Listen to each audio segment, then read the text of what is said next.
Question का आ रहा है जो कल आपने पेपर वो क्या पीडीएफ उसमें हमारा कौन सा जो क्वेश्चन सेव करवा रहे हो ये सारे जो मैंने अभी रीड करवाए थे करवाएंगे दो क्वेश्चन बेटा जो नहीं ये था नहीं, ये ना मैं सुप्रीम कोर्ट केसेस का ना ब्लॉग पढ़ रही थी बेटा, तो किसी ने ब्लॉग में ही लिखे हुए थे एरियाज, तो जो वहां पर ना क्योंकि जो उनका ब्लॉग है वो बहुत अच्छा है, तो कोई भी ऐसी चीज मिलती है ना वो दैट इज इम्पोर्टेंट, वो आपके पास होनी चाहिए। गेट ऑनलाइन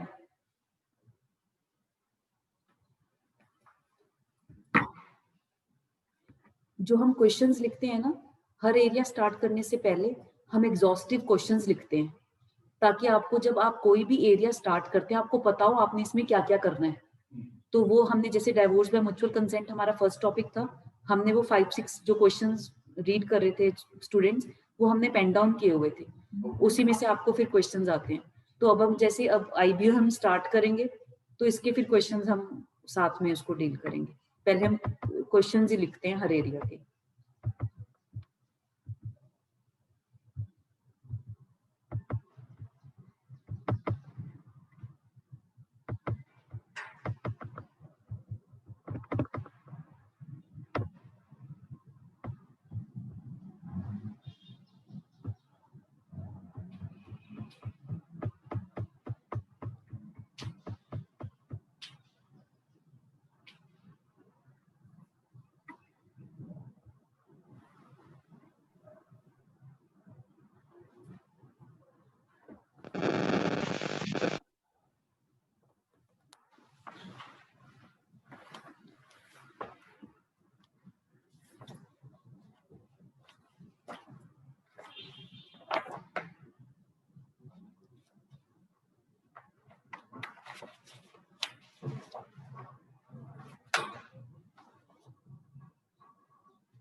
साउंड क्लियर है बेटा आप सबको?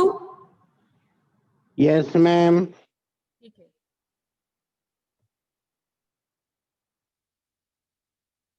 प्लीज रिमाइंड कराना,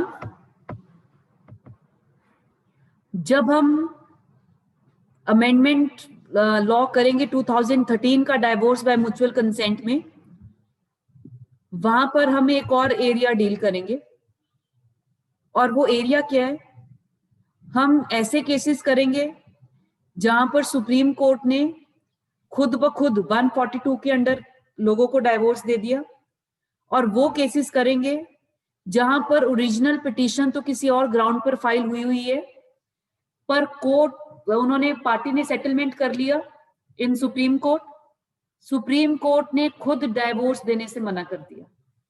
उन्होंने कहा चाहे आप सेटलमेंट कर चुके हैं तो जो ऑर्डिनरी लॉ में रेमेडी है, आपको डिस्ट्रिक्ट कोर्ट या फैमिली कोर्ट में जाना पड़ता है, आप फैमिली कोर्ट में जाइए, हम उनको डायरेक्ट कर देंगे कि वहां पर आप कॉन्डोनेशन की एप्लीकेशन फाइल करेंगे, और वो कोर्ट विद इन 1 वीक आपने एप्लीकेशन फाइल करनी है, और वही कोर्ट आपका कंडोन कर देगी जो आपका वेविंग ऑफ पीरियड है, और आपको डाइवोर्स दे देगी। उन्होंने अपनी एक्स्ट्रा ऑर्डिनरी जुरिस्डिक्शन को एक्सरसाइज करने से मना कर दिया। तो हम दोनों तरफ के केसेस करेंगे, एक तरफ के 3 है जहां पर कोर्ट ने कहा कि आप फैमिली कोर्ट में फाइल करो, वो कंडोन करेंगे, और 2 वो हैं बिकॉज दोनों में जो ड्यूरेशन था लिविंग सेपरेटली का वो बहुत ज्यादा था, तो कोर्ट ने अपने आप ही 142 के अंदर उनको डाइवोर्स की डिक्री दे दी। तो वो हम उसके साथ डील कर लेंगे जजमेंट्स को। बेटा हमारा नेक्स्ट एरिया हम थर्ड थ्योरी स्टार्ट कर रहे हैं, theory of irretrievable breakdown of marriage. Theory of irretrievable breakdown of marriage.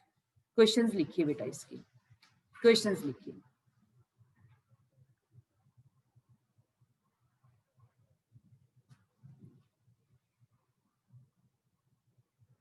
The theory of,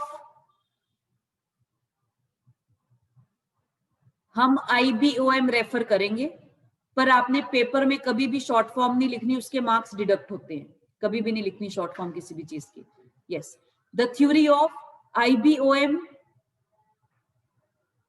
the theory of IBOM is the latest theory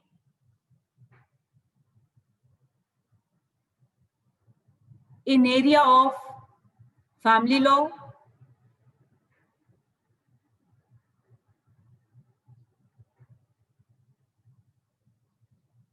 is this concept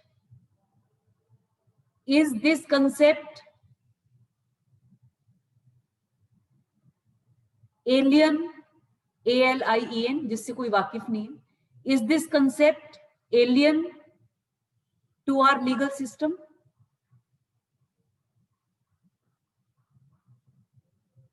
Discuss.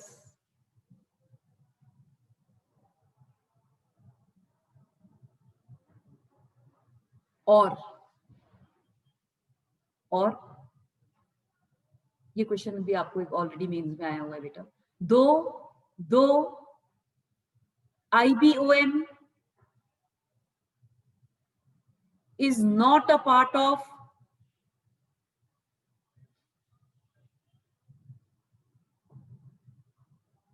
Section 13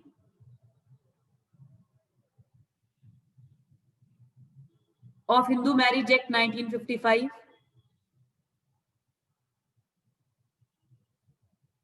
But even then,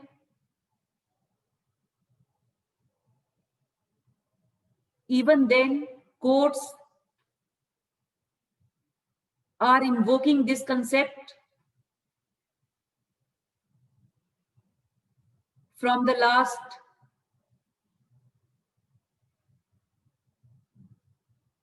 20 to 30 years.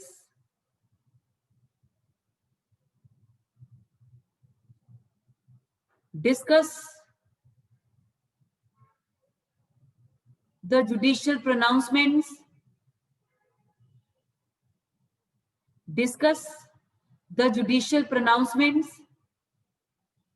where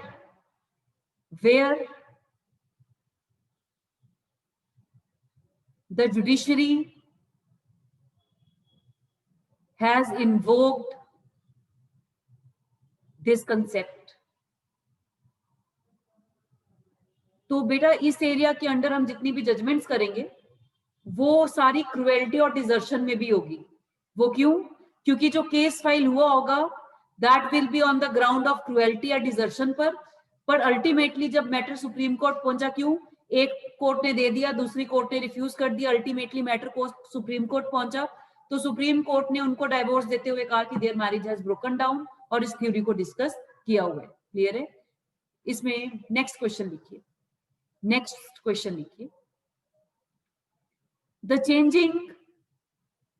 changing social conditions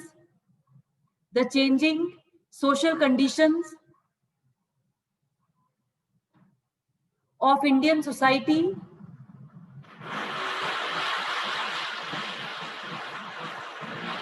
has made it mandatory that concept of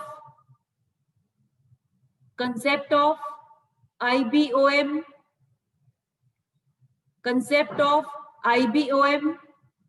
should be introduced. Concept of IBOM should be introduced immediately into our statute.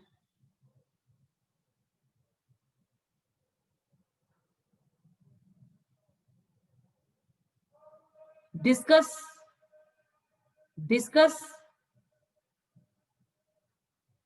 the legislative efforts.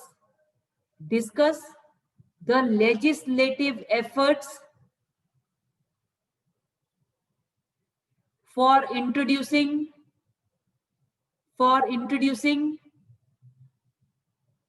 this concept. बेटा इस पर star लगा लीजिए. इसमें हमें law commission की report करनी पड़ेगी, मैरिज लॉज अमेंडमेंट बिल 2010 करना पड़ेगा, फिर मैरिज लॉज अमेंडमेंट बिल 2013 भी करना पड़ेगा. ये हमें फुल फ्लेज आपका क्वेश्चन है. इवन आपको प्रीलिम्स में भी क्वेश्चन आ सकते हैं, तो ये हमें डिटेल में करना पड़ेगा. ठीक है प्लीज. यहाँ पर बेटा हम अपना लेक्चर वाइंड अप कर रहे हैं, कल से हम फिर इस थ्योरी को हम स्टार्ट करेंगे। ठीक है प्लीज, थैंक यू।